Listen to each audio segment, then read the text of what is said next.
बच्चों, स्वागत है आपका एक नए वीडियो के साथ में। आज बात करेंगे हम ईसीजी लीड प्लेसमेंट की बात करेंगे कि ईसीजी निकालने के लिए हमें क्या क्या चाहिए। ठीक है, लीड को कैसे प्लेसमेंट करना है, कितनी लीड होती है, ठीक है, उन चीज़ों की बात करेंगे। उससे पहले यदि आपने हमारा यूट्यूब चैनल विजिट नहीं किया तो ये हमारा यूट्यूब चैनल है। ठीक है, यहाँ आपको टेलीग्राम पर आपको पीडीएफ मिलेगी। ठीक है, ये पीडीएफ भी आपको टेलीग्राम पर अवेलेबल है। ठीक है, ये अपनी इंस्टाग्राम आईडी है जिसमें आपको शॉर्ट वीडियोस के थ्रू जो मेडिकल के टर्मिनोलॉजी है, जो भी हॉस्पिटल प्रोसीजर वगैरह इंस्ट्रूमेंट है, उनके बारे में आपको समझाया जाता है। ठीक है, तो वीडियो स्टार्ट करते हैं। तो ईसीजी लीड प्लेसमेंट के बारे में बात करते हैं। ईसीजी लीड है वो अलग अलग लीड के अंदर आती है। जैसे आपने पढ़ा होगा 8 लीड की, 10 लीड अलग लीड में आती है। 10 लीड वाले के बारे में बात करेंगे तो 10 लीड वाले में क्या होगा, आपकी 4 लीड होगी वो तो आपकी जो लिम्ब लीड हो जाएगी और 6 लीड आपकी चेस्ट लीड हो जाएगी। ठीक है, तो मोस्टली जो यूज़ की जाती है वो आपकी ये ही यूज़ की जाती है।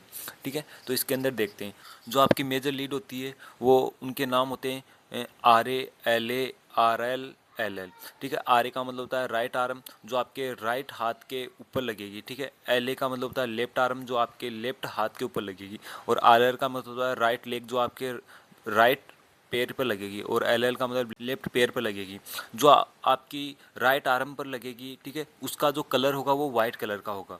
ठीक है, जो लेफ्ट हाथ पर लगेगी उसका ब्लैक कलर होगा। और जो राइट लेग के ऊपर लगेगी वो ग्रीन कलर की होगी। और जो लेफ्ट लेग पर लगेगी वो रेड कलर की होगी।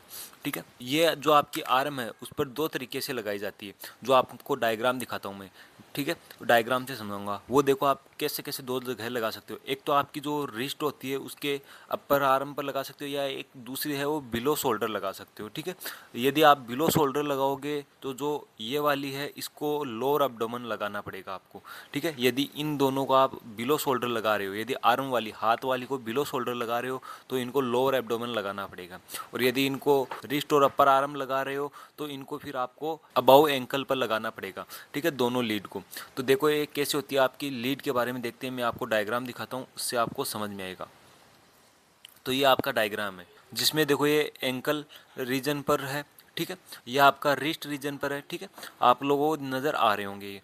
फिर बात कर लेते हैं जो बिलो शोल्डर की बात कर रहे थे, तो जो यहाँ पर लगेंगे बिलो शोल्डर, यदि ये आर्म वाले यहाँ लगाएंगे तो आपको ये लगाने पड़ेंगे यहाँ पर।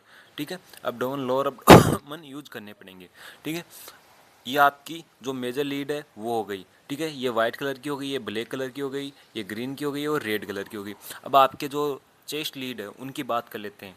जो चेस्ट लीड होती है वो 1 to 6 हम यूज कर रहे हैं यहाँ पर। ठीक है, कि V1 होगी वो राइट साइड में स्टर्नम के, ये आपकी स्टर्नम बोन है, इसके राइट साइड में यूज की जाएगी। ठीक है, और जो V2 है वो आपकी लेफ्ट साइड में चूज की जाएगी। ठीक है, इनकी पोजीशन जो लेवल है वो इक्वल रहेगा। तो पोजीशन होती है वो 4th इंटरकोस्टल मसल पर होती है। काउंट करो 1 2 3 4। जो 4 नंबर की रिब्स है उस लेवल के ऊपर ये है इंटरकोस्टल। इंटरकोस्टल का मतलब होता है आपका रिब्स, इंटर का मतलब बीच में। जो आपकी 4th नंबर की जो रिब्स है वहाँ का लेवल होगा V1 और V2 का। लेकिन V1 है वो आपकी राइट साइड में जाएगी और V2 है वो लेफ्ट साइड में जाएगी। फिर आपकी V3 लगेगी, V3 लगेगी V2 और V4 के बीच में।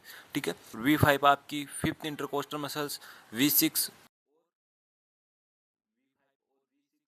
आपके कर्व देते हुए एंगल को कवर करेगी। ठीक है, ये मिडल एक्सिलरी और एंटीरियर एक्सिलरी आपकी जो लाइन है उसको कवर करेगी, जो हम अभी देखेंगे आगे।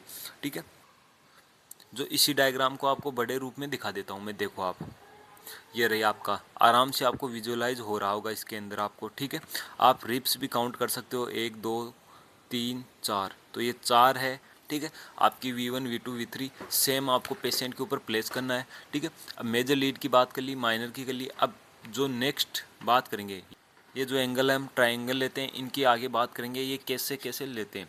ठीक है, ये आपको चेस्ट के ऊपर एक विजुअलाइज हो रहा होगा। ठीक है, जो अभी मैंने बात बताई है वही चीज़ है। ठीक है, कौन सी जगह कहाँ पर होगी। ठीक है, तो मैं आगे बात कर लेता हूँ, आपकी ईसीजी मशीन की बात कर लेता हूँ। यह आपकी ईसीजी मशीन होती है। ठीक है, ये अलग अलग वेरियस मॉडल्स में अवेलेबल होती है। ठीक है, तो इसके साथ में क्या क्या कनेक्ट करने के लिए होते हैं वो आपको दिखाई दे रहे होंगे। ठीक है, आपको क्लियरली रूप से इसमें दिखाई दे दिखाई देंगे। ये देखो आपकी ईसीजी मशीन से, इसके अंदर इनको ऑपरेट करने के लिए यहाँ पर बटन कीज़ होंगी, ठीक है। यहाँ से आपका जो ईसीजी प्रिंट निकालोगे वो आएगा, ठीक है। इस डिस्प्ले पर आपको जो ईसीजी ग्राफ है वो शो होगा पहले, ठीक है।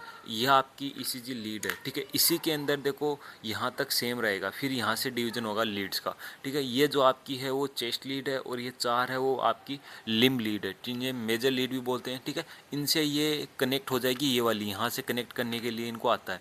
तो ये आपकी ये 4 लिम्ब लीड हो गई, ठीक है। और ये आपकी जो छोटी वाली दिखाई दे रही है चेस्ट लीड हो गई। इनको इनसे अटैच किया जाएगा पहले, ठीक है। फिर लिग्नोकेन जेली लगा के पेशेंट के ऊपर अप्लाई करना है, ठीक है। ये आपकी पावर केबल है जो इसको चार्ज करने के लिए यूज की जाती है, ठीक है।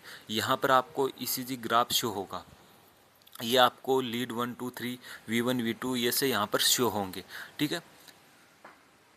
तो आप एक क्लियरली रूप से पेशेंट को यदि लीड लगाओगे तो आपको कैसे लीड लगानी है वो आपको यहाँ विजुअलाइज हो रहा होगा। ये पेशेंट है, यहाँ पर आपकी लीड आ गई, जो मेजर लीड है जिन्हें आप लिम्ब लीड भी बोलते हो, वो अप्लाई कर दी, ठीक है। फिर आपकी ये चेस्ट लीड है जो आपको अप्लाई कर दी, फिर आपको ईसीजी लेना है। बाकी इस पीडीएफ की जो पूरी डिटेल के साथ में वीडियो है वो नेक्स्ट वीडियो आएगा।